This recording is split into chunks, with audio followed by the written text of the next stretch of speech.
Shalom, shalom. Good morning.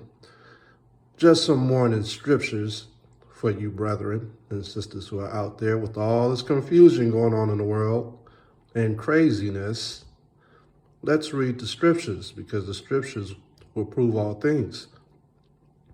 This is 2 Thessalonians in the New Testament, chapter 2, verse 1. Now we beseech you, brethren, by the coming of our Hamashiach Yahushai and by our gathering together unto him, that you be not soon shaken in mind. Stand fast to what you got. This truth is, if it wasn't the truth, it wouldn't be spreading all over the world like this. If it wasn't the truth, it's not us speaking, it's the Most High speaking. Or be troubled, neither by spirit, nor by word, nor by letter, as from us, as that day, the day of Hamashiach is at hand. Whose day? Yahushai. The Most High sending Yahushai. People in the world don't believe in Yahushai.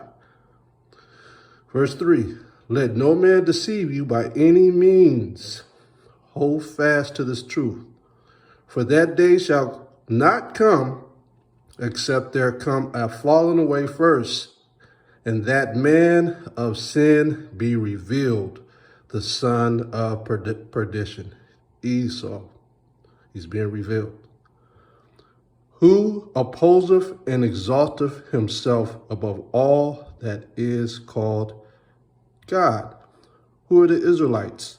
The Israelites in the Hebrew is Yasharallah. They are princes of power of who? Of the Most High. We are called little gods. Yahushua said, isn't it not written in your books that ye are gods?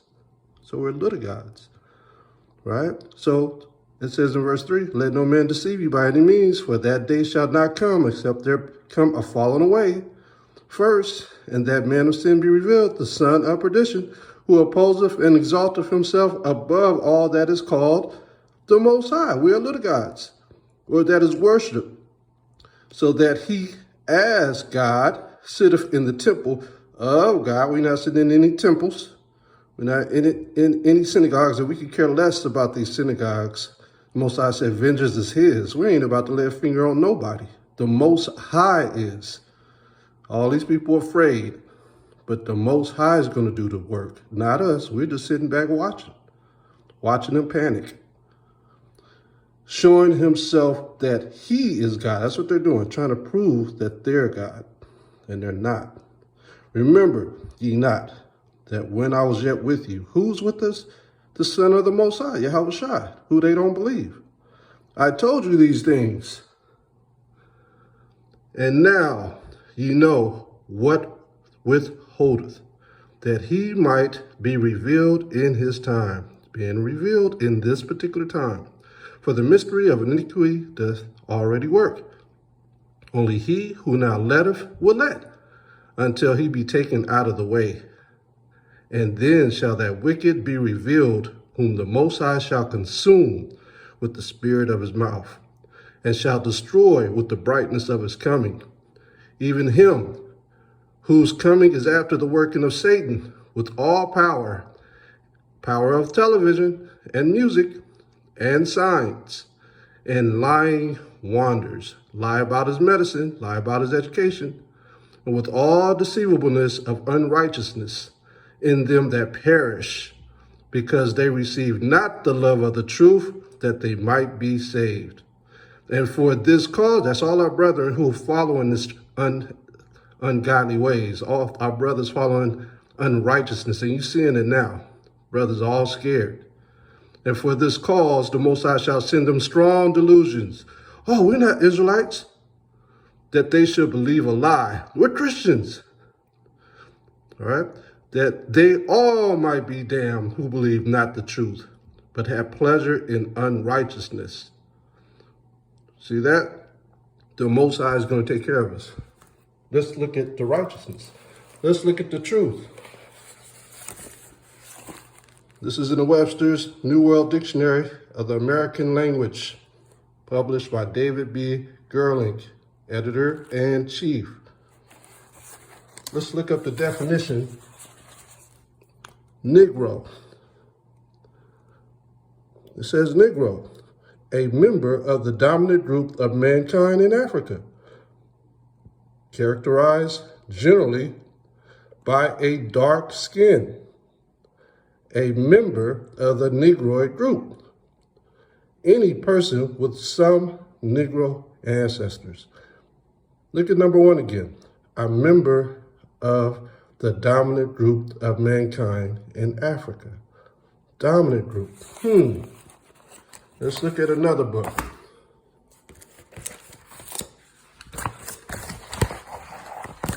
This is Babylon to Timbuktu, From Babylon to Timbuktu, by Rudolph R. Windsor. Let's go to page 90, and we're going to start where it's highlighted. Remember, it said member of the dominant group. This says the Jews imported into the western part of Africa a superior material, educational, and moral culture soon after 300 AD, because we were expelled from Jerusalem. And this cultural advancement was not duplicated or exceeded until the ascendancy of the Mohammedan leader, Mansa Kamkan Musa of Mali in 1312 AD. In the 3rd and 4th centuries AD, the Africans on the West Coast did not possess the cultural superiority of the Africans on the North and East Coast of the Africans. On the North and East Coast, you know Jerusalem is in Africa. The black Jews, now it's being specific, it's telling you who these Jews were. The black Jews had an advantage over the African tribes. They carried their culture, history, laws, and written records with them. This assured them a constant precedent for the development of a higher social organization. Because of the stability of the black Israelite culture, the Jews were not absorbed into the Autochthonous